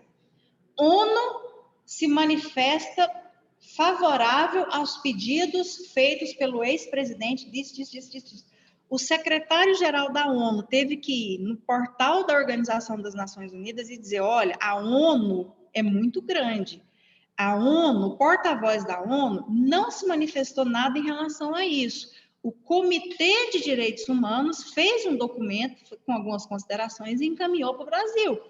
Então, vocês aí no Brasil precisam ter uma nota de esclarecimento em relação a isso. Vocês precisam direcionar melhor as coisas. A ONU não tem, o secretário-geral da ONU não tem esse poder de dizer que um determinado Estado violou normas de direitos humanos. A ONU não, mas o determinado comitê encaminhou um documento, então expliquem melhor essas informações. Então, a gente tem que pensar que a Organização das Nações Unidas, a gente vai chegar nesse caso, tá? Porque esse caso deu uma polêmica. Por quê? Porque muita gente, eu lembro direitinho, eu nem tinha visto ainda o que tinha acontecido. Lá, eu não uso muito Facebook. Naquela época eu usava mais. Quando eu entrei no meu Facebook, tinha pergunta lá. E aí, professor, explica para nós, essa manifestação do Comitê de Direitos Humanos é obrigatório dentro do Brasil?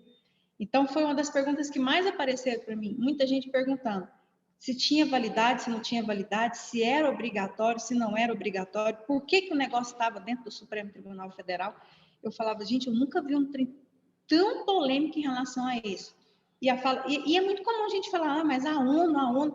Não, a gente tem que compreender, principalmente vocês dessa área de relações internacionais, que quando a gente fala ONU, a gente tem que especificar a ONU por meio do seu órgão tal, ou a ONU, por meio da sua Corte Internacional de Justiça, proferiu entendeu isso, na verdade, não que a ONU não dá decisão.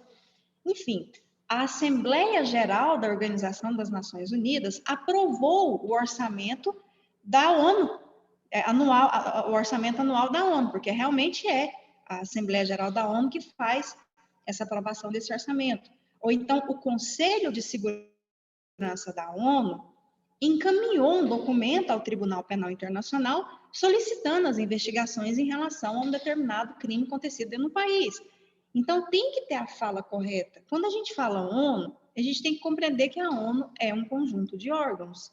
E cada órgão da Organização das Nações Unidas é responsável por alguma coisa. Para a ONU falar alguma coisa, a ONU não vai falar. Mas para sair alguma coisa dizendo que a ONU fez isso, fez aquilo, então é o secretário-geral da ONU. que é o chefe da Organização das Nações Unidas, que é quem dirige a Organização das Nações Unidas. É ele que fala pela ONU. No mais, são os órgãos. Então, quando a gente fala, por exemplo, a Declaração Universal dos Direitos Humanos foi aprovada pela ONU. Não. A Declaração Universal dos Direitos Humanos foi aprovada por uma resolução da Assembleia Geral da ONU. Quando a gente vê quando a pessoa ela é da área e quando ela não é da área. Quando ela não é da área, ela vai sempre falar ONU, ONU, ONU, ONU, ONU. Como se a ONU fizesse tudo. Quando são pessoas da área, principalmente vocês, que a área de vocês são as relações internacionais, até as falas têm que ser diferentes. Vocês precisam dizer, por exemplo, com certeza, se solicitou o auxílio da ONU foi para fazer o intermédio, para intermediar um diálogo com alguém. Com certeza vai ser nomeado alguém, ou do Conselho de Segurança, ou alguém ali que faz parte, pelo que eu estou vendo aqui, algum membro do Conselho de Desenvolvimento Econômico e Social, pelo pedido que foi feito, para intermediar diálogos com outros estados para o fornecimento de insumos para a fabricação da vacina no Brasil. Isso está parecendo mais uma função do Conselho de Desenvolvimento Econômico e Social. Então, algum membro do Conselho de Desenvolvimento Econômico e Social pode ser que ele entre em ação e entre em contato com um determinado estado para fazer essa intermediação com o governo do estado de Goiás. Pode ser que isso aconteça, sim, é possível. Mas a gente tem que saber, né, o que está acontecendo, como que é, para que serve, porque a ONU não vai mandar vacina para nós, não vai. Não adianta. Existe um fundo emergencial para auxiliar estados em situação de vulnerabilidade, sim, existe, mas o Brasil não se encaixa nessa situação. São aqueles estados de extrema pobreza. Então, esse fundo é até para garantir que essas pessoas não passem fome. Então, assim, é uma situação brasileira? Mas ela não é uma situação do país inteiro. Então, o Brasil, ele não está enquadrado como um estado em situação de vulnerabilidade. É aqueles países ali da extrema pobreza da África, aqueles pequenos países, até porque não tem nem dinheiro, estão de dinheiro para poder ajudar todo mundo. Até queria mesmo que o Brasil tivesse aí dentro de uma situação dessa para receber alguma coisa. Mas é possível pedir a intermediação e o auxílio dos órgãos da ONU para fazer intermediações com o Estado, para ter essa cooperação internacional, essa colaboração internacional. Foi isso que aconteceu, que eu vi que aconteceu. Bom, e o que acontece? Nós temos aqui uma organização que foi criada. Qual que é a função da ONU? A ONU, claro que ela tem várias funções, eu vou colocar agora de uma forma mais genérica. A função da ONU é garantir a segurança internacional e a paz entre os estados, entre as nações. Então, a função da ONU, todas as funções que a gente for estudar, fazer de uma forma bem específica, vocês vão ver que todas as funções da Organização das Nações Unidas é no sentido de se garantir a segurança internacional, a paz e a cooperação internacional. Então, a ONU tem essa função. Só que uma ONU só não funciona, não é um ovo aqui, uma ONU.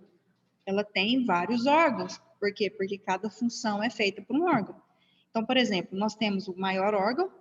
A ONU tem que ter um órgão que todos os estados que façam parte da Organização das Nações Unidas tenha voz, tenha participação, tenha cadeira, tenha assento.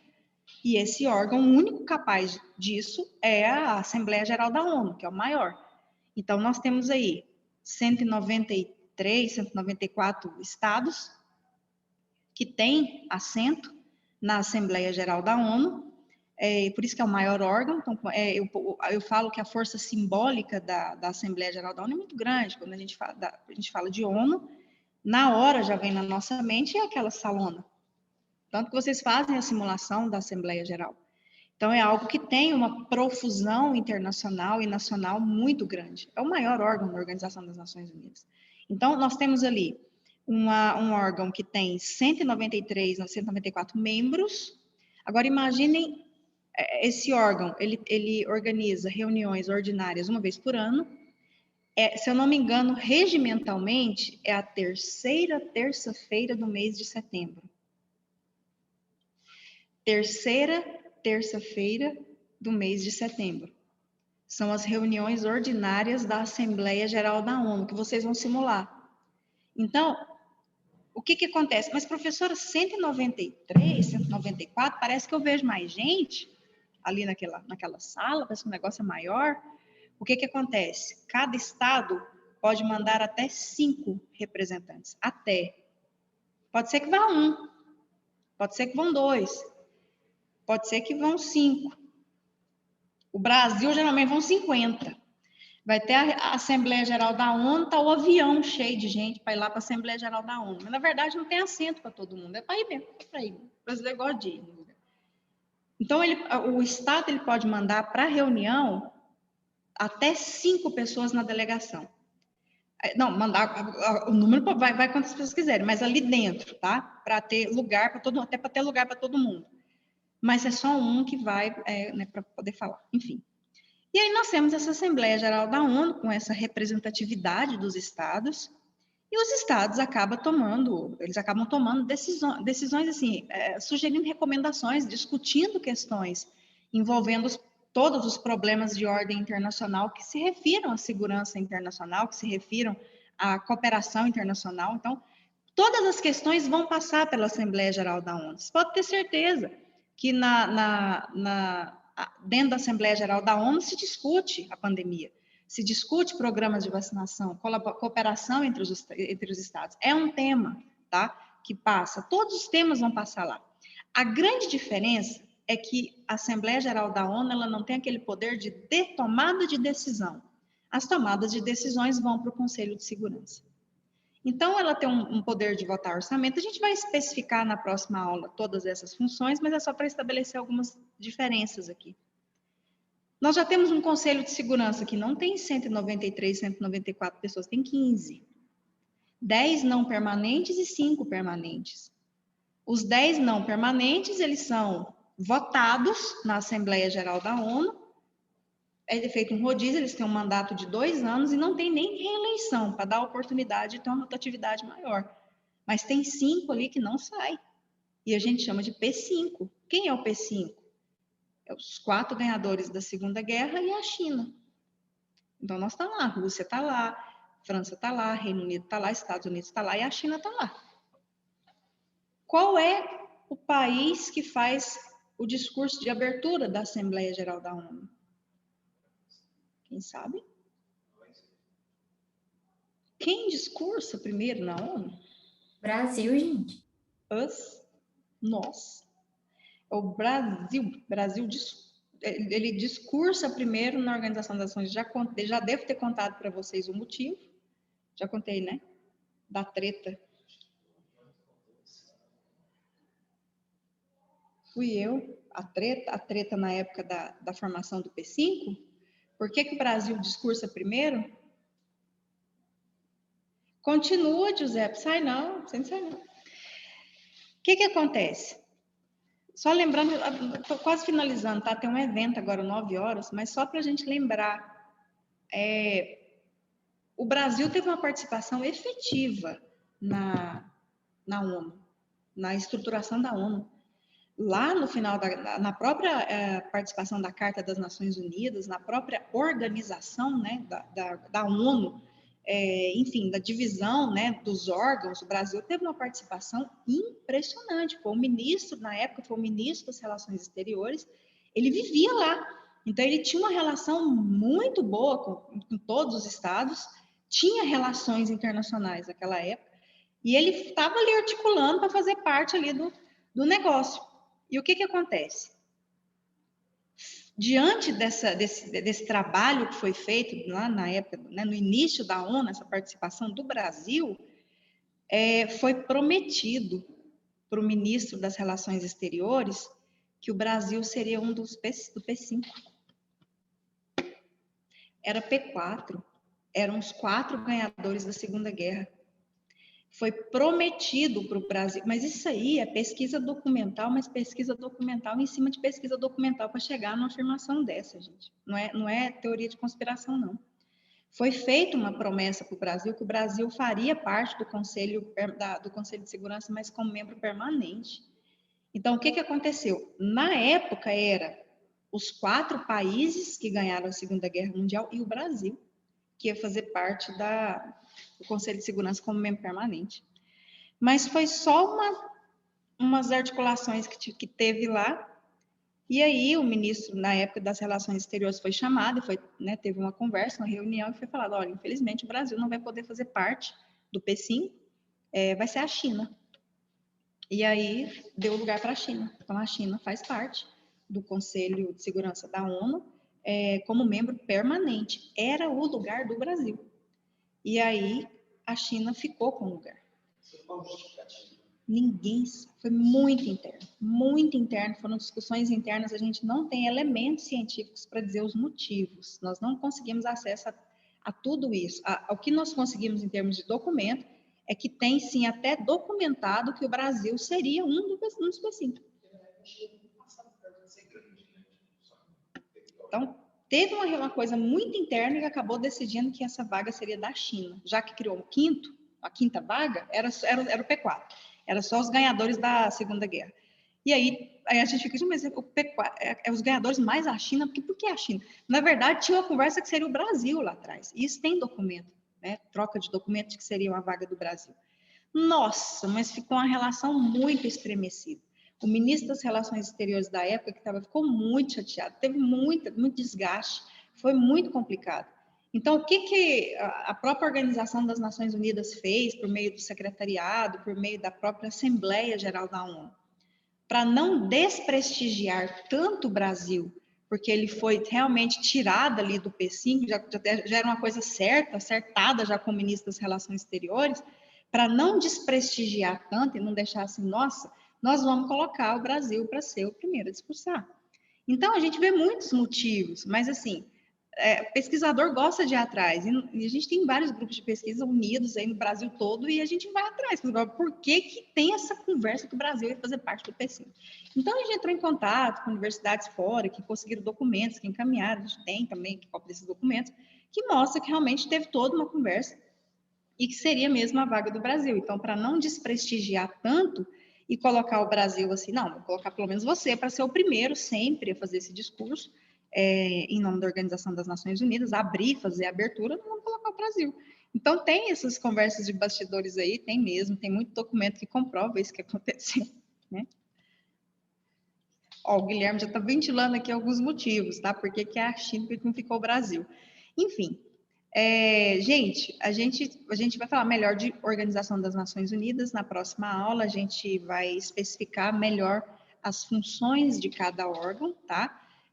Da Assembleia Geral da ONU, do Conselho de Segurança, do Conselho de Desenvolvimento Econômico e Social, da Corte Internacional de Justiça e também do Comitê, especificamente na área de vocês, nessa disciplina, Proteção Internacional dos Direitos Humanos, nós não poderíamos deixar de fora o Comitê de Direitos Humanos da Organização das Nações Unidas, tá? Que tem aí uma atuação e o Brasil fica batendo cabeça em relação a esse comitê e faz uns trem errado, mas enfim, é bem interessante, tá? Conhecer aí a estrutura desse comitê e ver o que ele tem em termos de proteção internacional aos direitos humanos, não só para o Brasil, claro, mas em relação aos países que fazem parte da ONU, né?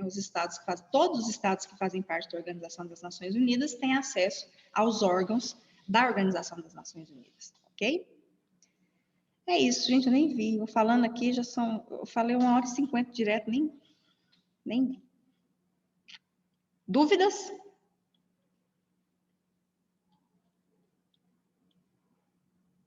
Alguma dúvida?